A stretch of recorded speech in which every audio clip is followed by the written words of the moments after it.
Hi, I'm Tia from the United States. Before we begin my tale, please like and subscribe. I'm just your average high school girl next door. Pretty, talented, and great at parties. I had everything I could ever want. Even my parents were awesome. There was only one thing I really wanted, a boyfriend. I dated before, but all those guys were jerks. I even said yes to a nerd for one date just to see if he'd surprise me. Never trying that again. No thank you. Next! I was beginning to lose hope in ever finding my Prince Charming. That was until Chris came into my world years later in high school. My eyes were immediately hooked onto him. The looks, the smile, and the muscles rippling underneath his shirt. I just had to have him. So I asked him out, something I would never do normally. But it all worked out because he said yes. It didn't take long for us to finally go on our first dinner date. It was incredible. He was such a gentleman and knew just the right things to say. I knew right as he took my hand that he was the one. But I couldn't shake the feeling of deja vu, like I'd met Chris before. Oh well,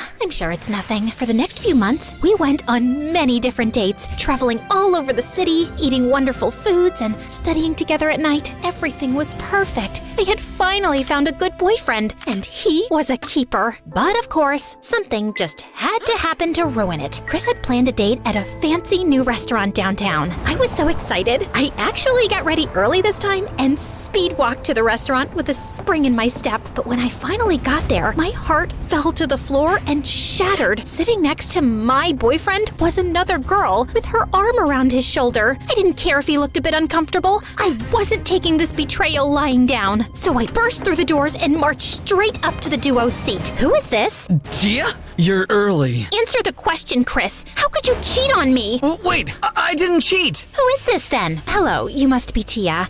I've been looking forward to meeting you. I'm Chris's big sister. The name's Vecta. The girl's cheeky smirk nearly made me get physical, but her last words registered just in time. Sister? Yep. I wanted to see who claimed my brother's heart and changed him so much. You see, I'm very interested because Chris and I are very close. That's funny because he never mentioned you. I thought I'd introduce you two when the time was right, but since Vecta is here, I guess there's no time like the present. Well, nice to meet you.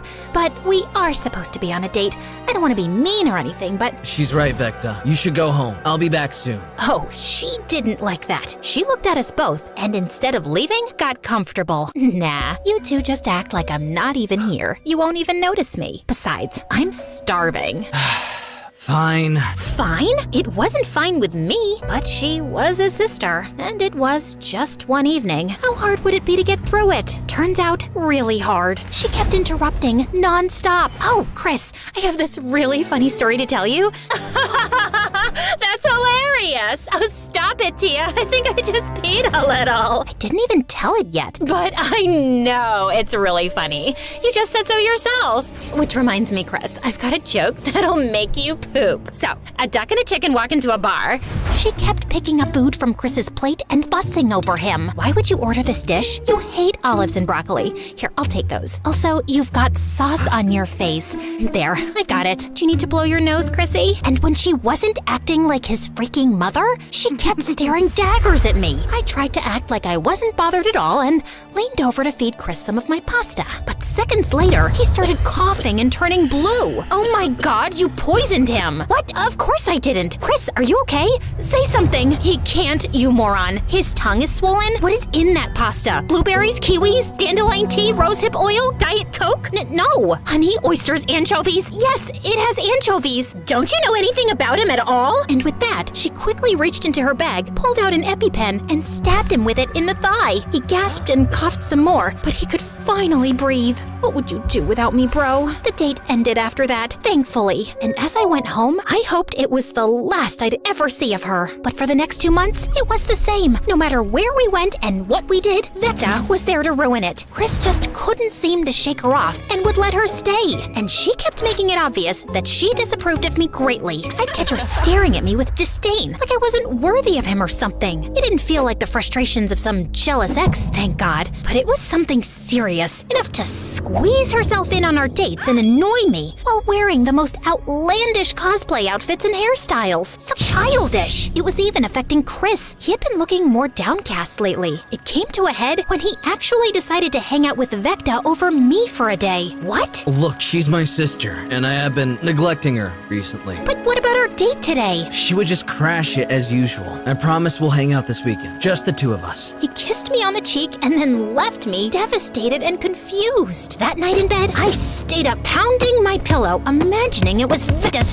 face. I wanted our private time back, but as much as I wanted to slap her, violence wasn't the solution. Instead, I needed to know what Vecta's problem was. There must be a reason for why she was acting the way she was. Luckily, a puzzle piece fell into place during the weekend. As promised, I was hanging out with Chris at his place. We were watching a cheesy romance movie while snuggling on the couch. Right on time, Vecta came out of nowhere and inserted herself into our lives again. No, literally, she came and sat between us on the couch, holding a dead potted plant. You let our plant die? The plant that symbolizes our bond as brother and sister? I've never even seen that plant before. Vecta, what do you want? A plant that's alive? But I guess that ship has sailed. Do you know what next week is? Christopher? Christopher? Now, why did that name sound so familiar? Before I could remember anything, Chris let out a loud sigh. I told you not to call me by that name. Whatever. Now guess, before I call you by your real name again. That's your real name? Used to be. Anyway, I don't know what's happening next week, Vecta. Can you just leave us alone today? A part of me was jumping for joy at the way Chris snapped at her, but another part noticed how hurt Vecta looked. I gave in to my more merciful half. What's happening next week, Vecta?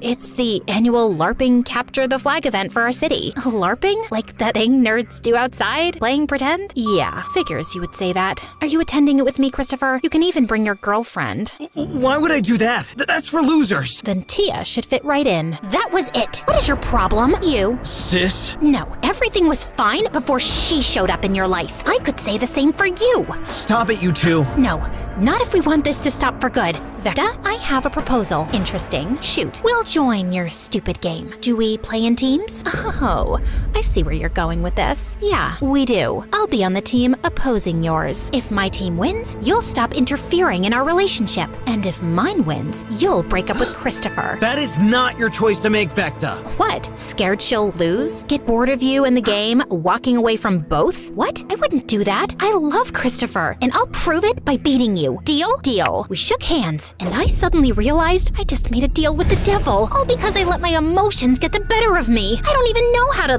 LARP. But there was no backing down now. My relationship was on the line. Before this is over, I'm going to remind my brother of who he really is, all while kicking you to the curb where you belong. Good luck. You're gonna need it. Vecta left, and I slumped down on the couch. What did I just sign myself up for? Chris sighed before looking at me with determination.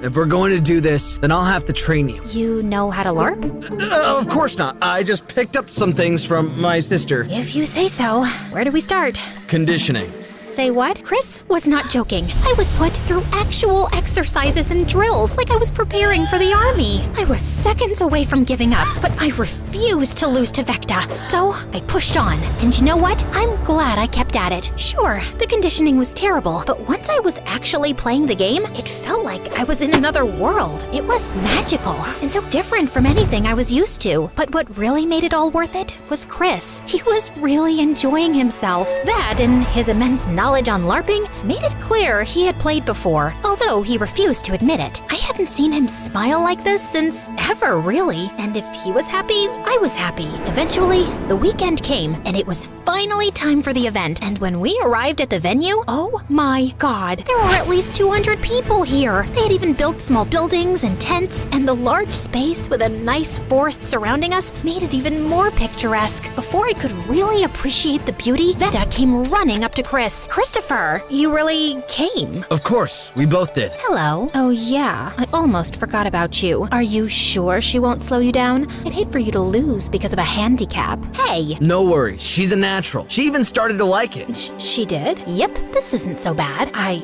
I'm sure she's just faking it. I'll prove it by winning this thing. Before Chris could say anything, Vecta fled into the crowd. She really doesn't trust me, huh? I'm sorry. No need to apologize. She's just a... No, she's lonely, okay? Please don't hate her for this. It's my fault anyway. Before I could dig further, a horn echoed throughout the field. It was almost time. The two teams, red and green, got into position. The two flags were placed in their proper bases. Finally, the next horn signaled the start of battle. I kept close to Chris. Despite the training, this was still nerve-wracking. The worst part was the mages in the teams pretending to react to their own foam ball spells. It was a struggle at first, but eventually I got used to it and started having fun. I could tell Chris was having a blast too, even more so when he noticed I was having fun too. Eventually, our squad was closing in on the enemy camp. Our leader suggested a pincer attack. Chris was on the other attack squad, which nearly caused me to panic, but a comforting hand to the shoulder later, I calmed down. So we split up and went deeper into the forest. And this is where things got bad. One by one, my squad was picked off by some archer in the woods. It didn't take long for me to be the last one standing. That's when the culprit revealed herself. I'm surprised you lasted this long. Vecta, of course. I should have known. We stared each other down before Vecta threw down her bow and drew her foam sword and shield. Let's make a new deal. The first one to get a hit wins. Same conditions from before apply. I drew my own sword and shield. Fine.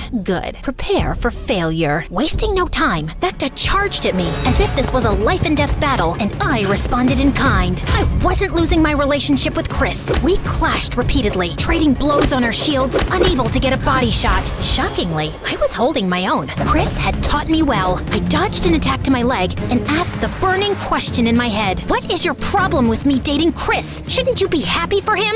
Now that really got her mad, and she was lashing out even harder. You seriously haven't figured it out? Of course not. Why would someone like you remember some poor, nerdy boy who bravely asked the popular girl out? Huh? Suddenly, it all fell into place. Chris was Christopher, the nerdy boy I had turned down all those years ago. Christopher used to be a big nerd just like me, and we were always super close, but he decided to abandon who he is to become the kind of guy you'd want. A typical Prince Charming. I barely even recognize him now. I felt ashamed of how I hadn't even given Christopher a chance before. I judged him by his appearance before I even got to know how sweet and amazing he was. But I knew that now, and I liked everything about him, nerdy side and all. I wasn't so shallow anymore. With renewed determination, I took advantage of Vecta's rash attacks and finally got a hit on her side, and she lost. She was about to break down into tears, but before that could happen, I hugged her. I get why you hate me, Vecta, and I'm sorry for turning him down like that before. Your brother is a great guy,